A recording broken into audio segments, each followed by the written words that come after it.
Welcome future managers. आज हम class 12 business studies का चैप्टर नंबर 8 यानी कि कंट्रोलिंग पढ़ेंगे। मैनेजमेंट साइकिल का लास्ट चैप्टर है, जहां हम चेक करते हैं क्या सब कुछ प्लान के हिसाब से हो रहा है या नहीं। Ready, let's go. सबसे पहले मैं आपको बता दूं कि 8 मिनट सीरीज में हमारा बिजनेस स्टडीज बुक 1 का लास्ट चैप्टर है। अगर आप इसको 2x की स्पीड से देखोगे तो YouTube पर सबसे तेज सबसे फास्ट एज यूजुअल हमारी वीडियो बिजनेस स्टडीज आपकी विद फुल कंसेप्चुअल क्लैरिटी के साथ हम क्लियर कराएंगे, हमारी जिम्मेदारियां। तो चलिए दोस्तों, let's start. What is controlling? Controlling होता क्या है?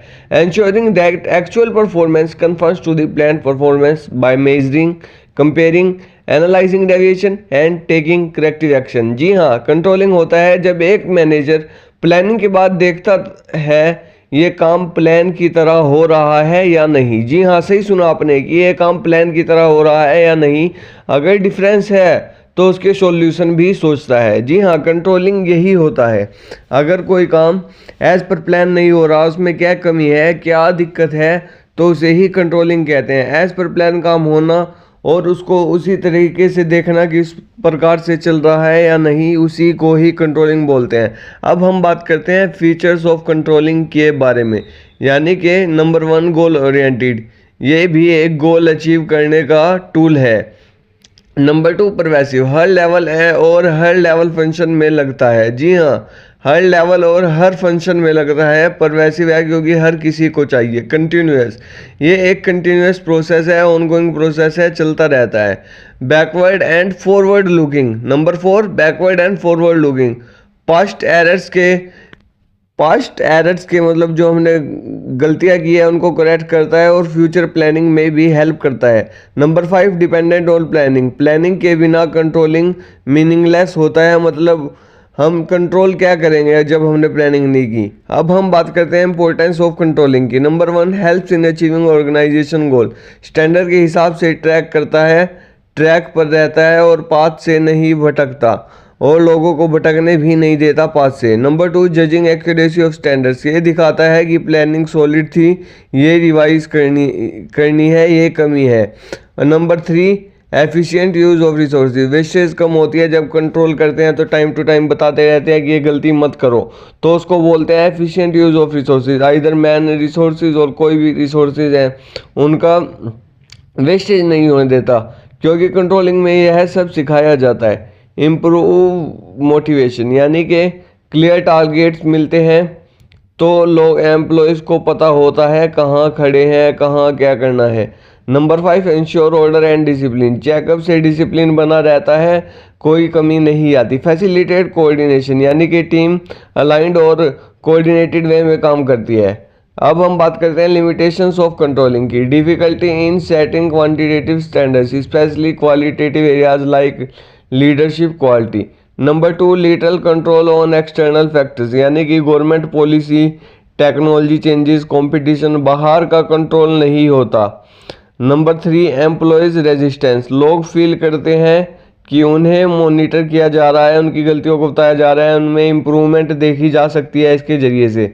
अब हम बात करते हैं चौथे की, यानी कि कॉस्टली अफेयर होता है। कंट्रोल सिस्टम डिज़ाइन और प्रेजेंटेशन महंगी पड़ती है, यानी कि बहुत ही ज़्यादा एक्सपेंसिव होता है। ये थी इसकी लिमिटेशंस। अब हम बात करते हैं प्रोसेस ऑफ कंट्रोलिंग की। जी हाँ, सही सुना आपने, प्रोसेस ऑफ कंट्रोलिंग कंट्रोलिंग एक सिस्टमेटिक प्रोसेस है। 5 स्टेप में फर्स्ट है। नंबर 1 सेटिंग परफॉर्मेंस स्टैंडर्ड, यानी कि क्वांटिटेटिव एग्जांपल प्रोडक्शन नंबर और क्वालिटेटिव एग्जांपल सर्विस क्वालिटी, यानी कि क्वालिटी कैसी है सर्विस की, किस हिसाब से दी जा रही है और किस प्रकार से जो है वो मतलब परफॉर्म की जा रही है। Number 2 measuring actual performance. Number 2 में पहले में जैसे हमने परफॉर्मेंस स्टैंडर्ड परफॉर्मेंस सेट किया, फिर दूसरे में इसको मेज़र करते हैं, यानी कि measuring actual performance through personal observation, reports, ratios, analytics etcetera. Number 3 comparing against standard, अगर कोई हमें, फिर हम तीसरे स्टेप में देखते हैं कि कोई डेविएशन तो नहीं है, अगर कोई डेविएशन है उसे आइडेंटिफाई करते हैं और फिर चौथे पॉइंट में analysing deviation, use critical point control और मैनेजमेंट बाय एक्सेप्शन मेथड। इन दो मेथड की वजह से हम देखते हैं कि कौन सी गलतियां हुई है, कौन सी मतलब की रीजन एरिया पे फोकस करना है या अलग एरिया पे फोकस करना है, यानी कि ये इससे क्वेश्चन पक्का आएगा एग्जाम में। Number 5 taking corrective action. जब हमने डेविएशंस भी एनालाइज कर ली तो हम टेकिंग करेक्टिव एक्शन लेते हैं, एडजस्ट ऑपरेशंस करते हैं, ट्रेनिंग देते हैं, उनको अपडेट प्लान्स देते हैं ताकि वह अपनी गलतियों को दोबारा रिपीट ना करें। अब हम बात करते हैं टेक्निक्स ऑफ मैनेजरियल कंट्रोल। जी हाँ, टेक्निक्स ऑफ मैनेजरियल कंट्रोल में आती है traditional technique. Number 1 personal observation, number 2 statistical report, number 3 break even analysis, number 4 budgetary control. और मॉडर्न टेक्निक्स में आती है रिटर्न ऑन इन्वेस्टमेंट यानी कि ratio analysis, responsibility, accountability etcetera. यानी कि टेक्निक्स ऑफ मैनेजरियल कंट्रोल इतना इंपॉर्टेंट नहीं है, बल्कि प्रोसेस बहुत इंपॉर्टेंट है आपके एग्जाम पॉइंट ऑफ व्यू से, और आपको लगातार मेहनत करती रहनी है। ये चैप्टर से 5 मार्क्स का क्वेश्चन हमेशा आता है, 5 to 6 मार्क्स का, और अगर आप मेहनत करेंगे छोटा सा चैप्टर आपको 5 to 6 मार्क्स अवश्य दिलाएगा। जी हाँ, अगर आप हमसे पढ़ेंगे तो वेरी इजी, आपके 4 चांद लग जाएंगे आपकी प्रिपरेशन में। अब हम बात करते हैं मॉडर्न टेक्निक्स की, यानी कि रिटर्न ऑन इन्वेस्टमेंट के बेसिस पे होती है, रिस्पॉन्सिबिलिटी अकाउंटिंग होती है, मैनेजमेंट ऑडिट करना होता है, नेटवर्क टेक्निक्स होती हैं इसमें। ये इतना इंपॉर्टेंट नहीं है दोस्तों, बस ये आप ऐसी लर्निंग के लिए याद रख सकते हैं। ये मॉडर्न टेक्निक्स और ट्रेडिशनल टेक्निक्स ये इतना इंपॉर्टेंट नहीं है, बल्कि प्रोसेस और लिमिटेशंस ज़्यादा इंपॉर्टेंट है। Analysing managerial management by exception और क्रिटिकल पॉइंट कंट्रोल। अब हम बात करते हैं रिलेशनशिप विद प्लानिंग। प्लानिंग और कंट्रोलिंग इंस्पायरेबल ट्विंस हैं, मतलब इंसेपरेबल ट्विंस हैं। प्लानिंग लुकिंग फॉरवर्ड और controlling is equal to looking backward and forward. मतलब प्लानिंग में सिर्फ आगे का देखते हैं और कंट्रोलिंग में आगे और पीछे का दोनों देखते हैं, पिछले प्लान्स भी और अगले प्लान्स भी। Control validates and refines plans, बल्कि planning gives controls to standard. यानी कि प्लानिंग स्टैंडर्ड को कंट्रोल करती है और कंट्रोल वैलिडेट्स और डिफाइन करती है प्लान्स को, मतलब दोबारा अच्छे से तरीके से बनाने में प्लान्स को मदद करती है। अब हम इसकी क्विक रिकैप भी लेंगे। पहले मैं आपको बता दूं कि इस चैप्टर में इतना कुछ नहीं है। अब हम इसकी क्विक रिकैप लेते हैं। कंट्रोलिंग में हमने पहले किया measure, compare, analyse, correct, feel, tell only the important deviation using critical point control और मैनेजमेंट बाय एक्सेप्शन। ये इंपॉर्टेंट है बस।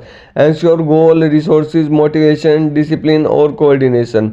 और फिर स्पोर्ट, फ्यूचर प्लानिंग और बेटर स्टैंडर्ड। ये सब इसका क्विक रिकैप था, हल्का हल्का सा इसको पढ़ना होता है, इतना कोई ज़रूरत नहीं है। ये मैं आपको ऐसे ही बता रहा हूँ ताकि आपको बस थोड़ा माइंड में रहे कि कंट्रोलिंग इंपॉर्टेंस पढ़ा हमने, फिर लिमिटेशन। तो दोस्तों ये था चैप्टर 8 कंट्रोलिंग का डिटेल बैकग्राउंड। ये फंक्शन मैनेजमेंट साइकिल को कंप्लीट करता है और इम्प्रूवमेंट के लिए रोड मैप देता है। अब आपके पास कंप्लीट क्लास 12 बिजनेस स्टडीज़ के चैप्टर 1 to 8 का स्ट्रॉन्ग ग्रैप्स है। कांग्रेस, अगर आप चाहे तो हम आपको नेक्स्ट वीडियोज़ में देंगे। धन्यवाद।